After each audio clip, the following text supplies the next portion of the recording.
Shalom, selamat pagi Bapak Ibu Saudara yang dikasihi oleh Tuhan. Bagaimana kondisi Bapak Ibu? Saya tentunya berharap Bapak Ibu dalam kondisi yang sehat walafiat. Puji Tuhan, mari kita berdoa Bapak Ibu ya. Kita berdoa bersama-sama.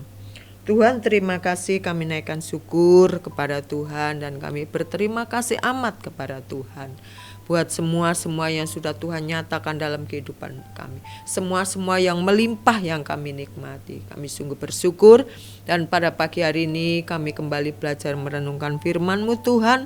Biarlah hati kami ditetapkan untuk terus belajar akan kebenaran-Mu. Terima kasih di dalam nama Tuhan Yesus. Haleluya. Amin. Puji Tuhan.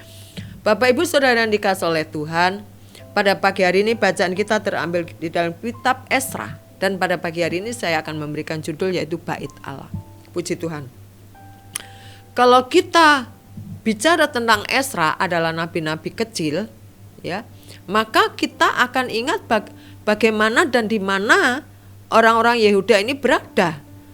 Ya, mereka ada dalam situasi yang tidak baik. Mereka dalam pembuangan, ya, pembuangan di dalam pemerintahan zaman Kores, ya, Raja Persia. Ayat pertama mengatakan begini, pada tahun pertama zaman Kores Raja negeri Persia, Tuhan menggerakkan hati Kores Raja Persia itu untuk menggenapkan firman yang diucapkan oleh Yeremia, sehingga disiarkanlah di seluruh kerajaan Kores secara lisan dan tulisan pengumuman ini. Beginilah perintah Kores Raja Persia, segala kerajaan di bumi telah dikaruniakan kepadaku oleh Tuhan Allah semesta langit. Ia menugaskan aku, kata Raja Kores, untuk mendirikan rumah baginya di Yerusalem yang terletak di Yehuda. Wow.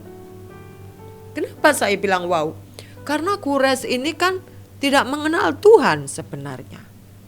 Raja Persia, raja yang gemar berperang dan selalu menjadi pemenangnya dalam berperang.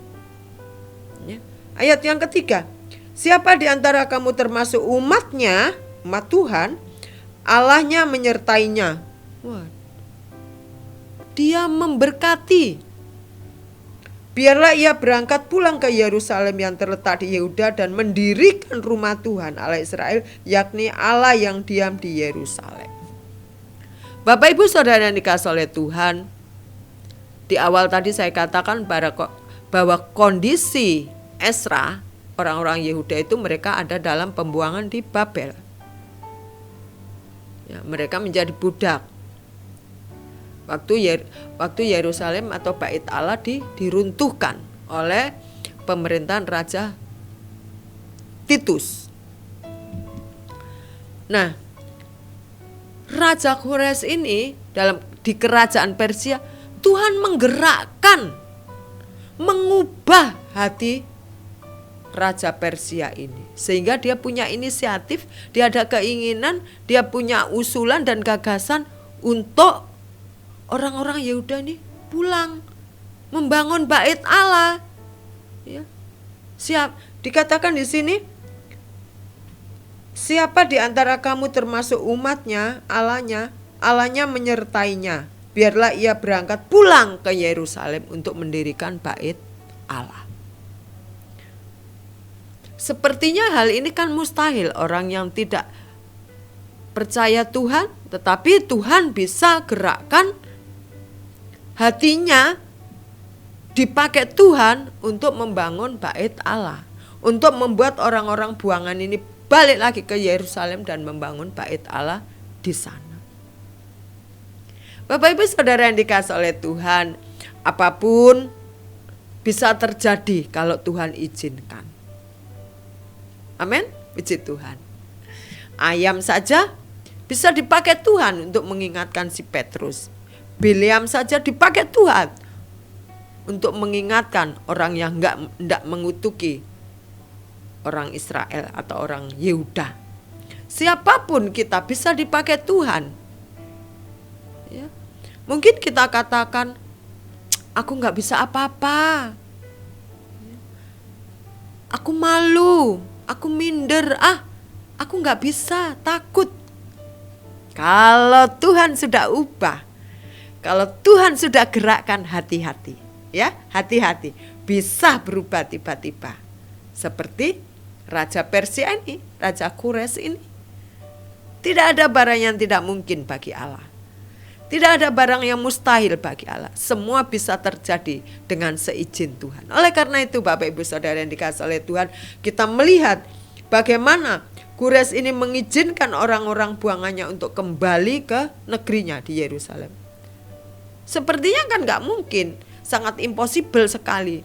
Kok dia ini punya keinginan orang-orang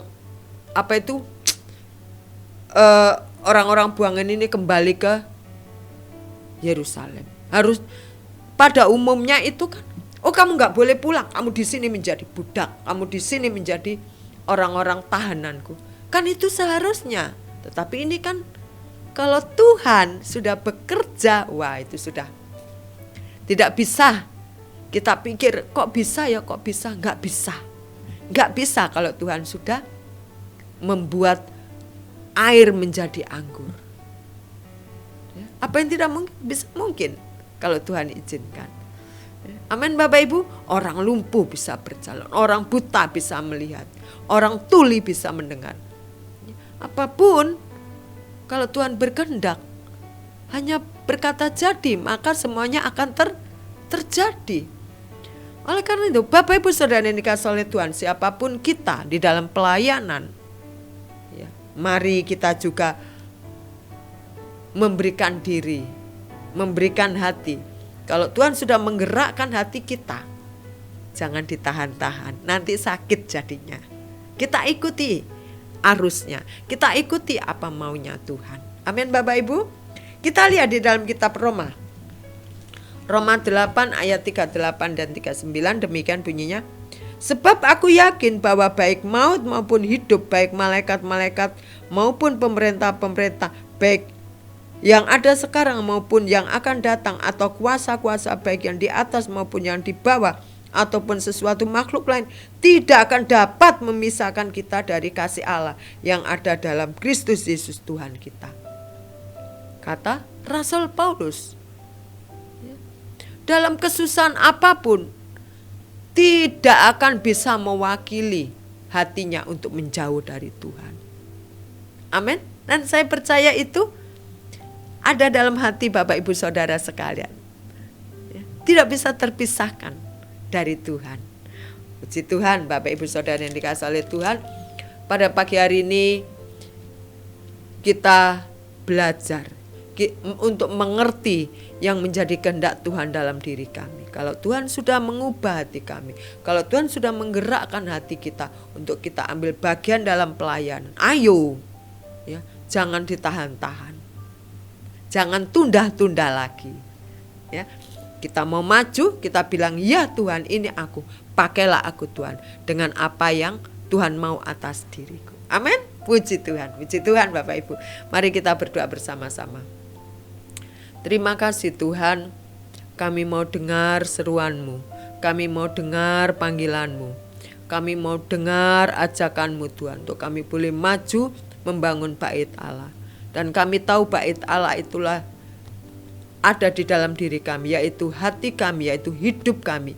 Dan kami mau menyerahkan Tuhan, pembangunan bait Allah itu terus terjadi dalam kehidupan kami, sehingga menjadi bait Allah yang berkenan di hadapan Tuhan. Terima kasih Tuhan, terima kasih bahwa hati kami lebih melekat kepadamu, bahwa hati kami lebih dekat kepadamu, supaya pembangunan bait Allah kami bisa kerjakan dengan seizin Tuhan sebaik-baiknya. Terima kasih di dalam nama Tuhan Yesus, haleluya, amin.